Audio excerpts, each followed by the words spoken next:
Cyber ক্যাফের নতুন একটা ভিডিওতে আপনাদের সবাইকে স্বাগতম। আজকে এই ইথিক্যাল হ্যাকিং কোর্সের 27তম ভিডিওতে আমরা মূলত ফুটপ্রিন্টিং নিয়ে আলোচনা করতে যাচ্ছি।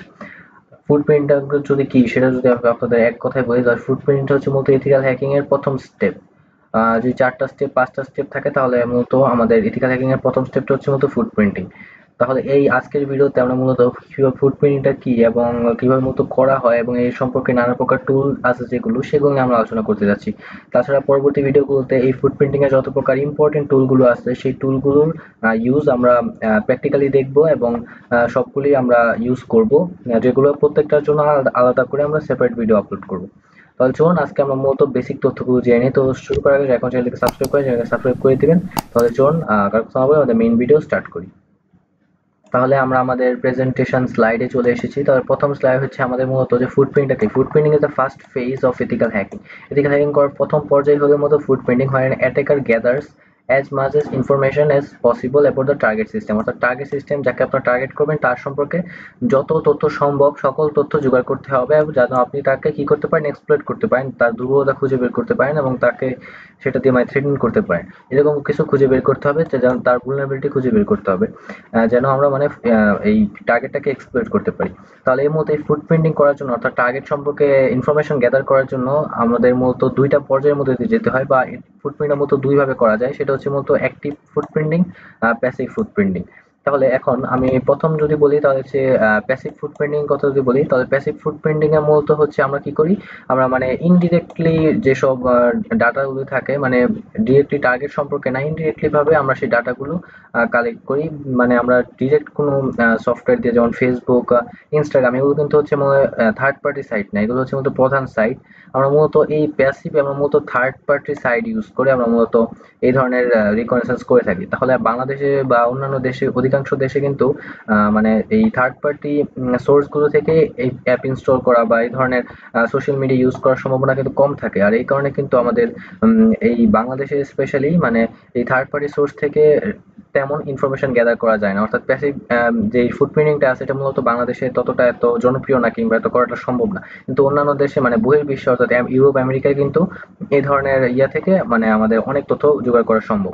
ফলে এই প্যাসিভ ফুটপ্রিন্টিং করার জন্য কিছু টুল আছে, যেমন হচ্ছে মূলত whois lookup, social media profiling, DNS query. তো এখানে উইস লুকআপটা মূলত টুল আর এই দুটো হচ্ছে মূলত এক ধরনের পদ্ধতি। তাহলে আমি যদি এখন অ্যাক্টিভ ফুটপ্রিন্টিং কথা বলি, তাহলে আমরা মূলত যে মেইন ফুটপ্রিন্টিং এটা মূলত হচ্ছে আমাদের মূলত অ্যাক্টিভ ফুটপ্রিন্টিং। তাহলে এই অ্যাক্টিভ ফুটপ্রিন্টিং কে আমাদের মূলত হ্যাকার কি করে, ডিরেক্টলি টার্গেট সিস্টেম সম্পর্কে ইন্টারেক্ট করে এবং ডিরেক্টলি যে তথ্যগুলো আছে, মেইন তথ্যগুলো সেগুলো মূলত রিভিল করে বা জোগাড় করে, কালেক্ট করে।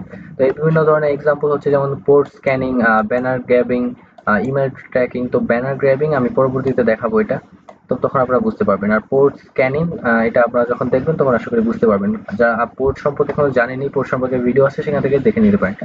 তাহলে এগুলো হচ্ছে মূলত আমরা এই দুই পদ্ধতিতে, অর্থাৎ আমরা প্রথমে হচ্ছে কি করে, তা হ্যাকার কি করে ডিরেক্টলি টার্গেট সিস্টেম সম্পর্কে যতটুকু সম্ভব তথ্য খুঁজে বের করার চেষ্টা করে এবং ডিরেক্টলি এক কথায় সব ধরনের, যেমন ফেসবুক, ইনস্টাগ্রাম, সব ধরনের ইয়া দিয়ে। আর প্যাসিভে কি হয়, প্যাসিভ হচ্ছে বলতে থার্ড পার্টি ওয়েবসাইটের মাধ্যমে কিংবা থার্ড পার্টি সাইটগুলোর মাধ্যমে ইনফরমেশন কালেক্ট করার চেষ্টা করে। তো এই পার্থক্যটা বুঝতে পেরেছেন। তো এখন এইগুলো করার জন্য কিছু টুলস আছে। তো এগুলো হচ্ছে এগুলোকে ফুটপ্রিন্টিং টুলস বলা হয়।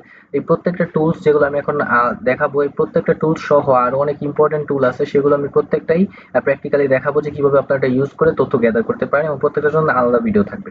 আর প্রথম হচ্ছে মূলত উইজ লকআপ। তো এটা নিয়ে আমি সাধারণ কিছু আলোচনা আছে এখানে, এগুলো আপনারা চাইলে দেখতে পারেন, না চাইলে স্কিপও করতে পারেন। কারণ হচ্ছে মূলত আমরা এগুলো প্রত্যেকটা নিয়ে আমরা আলাদা করে ভিডিও আপলোড করবো এবং ডিটেলে করবো, এবং প্রত্যেকটা আমরা প্র্যাকটিক্যালি দেখবো যে কিভাবে এগুলো নিয়ে আমাদের ইয়া করা হয়। তো এটা কি করে আমাদের মূলত যে ডোমেন রেজিস্ট্রেশন করে, ডোমেন অন্যান্য কন্ট্যাক্ট নাম্বার এগুলো জোগাড় করার ক্ষেত্রে আমাদের মূলত এই উইস লকআপটা ব্যবহার করা হয়। তো এটা মূলত কোথায়, wislookup.net-এ।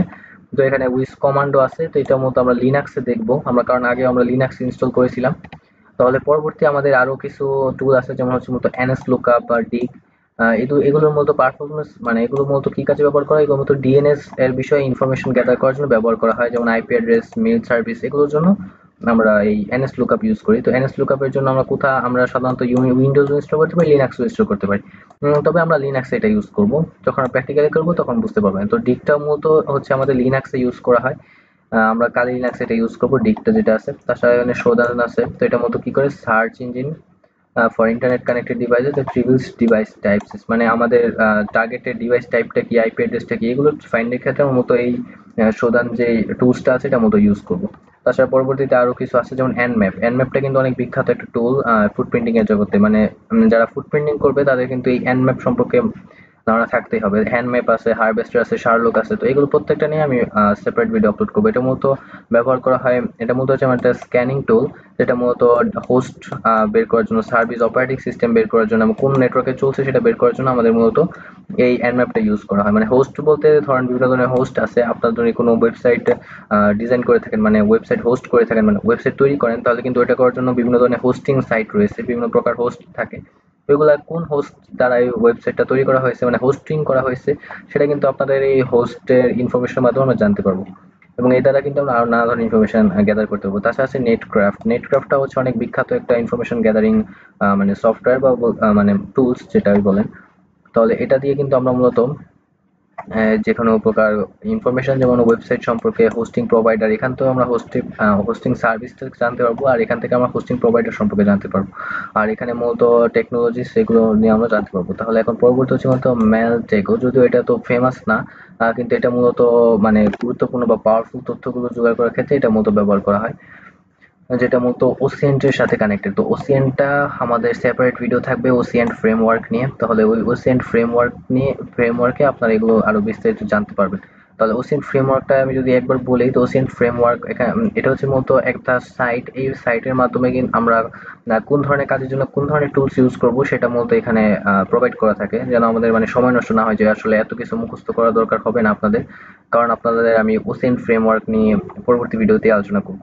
তাহলে পরবর্তী হচ্ছে তো রিকন এনজি। তো রিকন এনজি অনেক বিখ্যাত একটা মানে ইয়ার টুল। এটা দিয়ে আপনারা নানা প্রকার ইনফরমেশন যেমন রিকনেসেন্স করতে পারেন। তাছাড়া এখানে বিভিন্ন ধরনের অটোমেটিক মানে অটোমেটস ইনফরমেশন গ্যাদারিং, মানে ইনফরমেশন গ্যাদারিং সহজে করতে পারেন রিকন এনজি দিয়ে।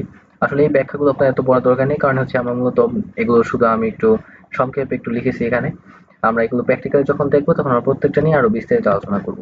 এবং তাহলে এখন তো গুগল হ্যাকিং, তো এটা হচ্ছে মূলত আমাদের প্যাসিভ হ্যাকিং এর একটা পার্ট। এখান তো অবশ্যই অ্যাক্টিভ হ্যাকিং করা যায়, মানে এটা গুগল ডক্স নিয়ে কিন্তু অলরেডি একটা ভিডিও আপলোড করেছি আমি গুগল হ্যাকিং নিয়ে, সেখান থেকে আপনারা দেখতে পারেন, যেমন এখানে ফাইল টাইপ, সাইট ইনটাইটেল, এগুলো নিয়ে আলোচনা করা আছে অলরেডি। তারপরে এখানে আছে মূলত সেন্সেইস। তো সেন্সেইসটা হচ্ছে মূলত অন্য আরেক ধরনের মানে সার্চ, যেটা মূলত কি করে ইন্টারনেট ডিভাইসের সাথে কানেক্টেড, তাছাড়া মানে শোধানের মতো একটা টুল।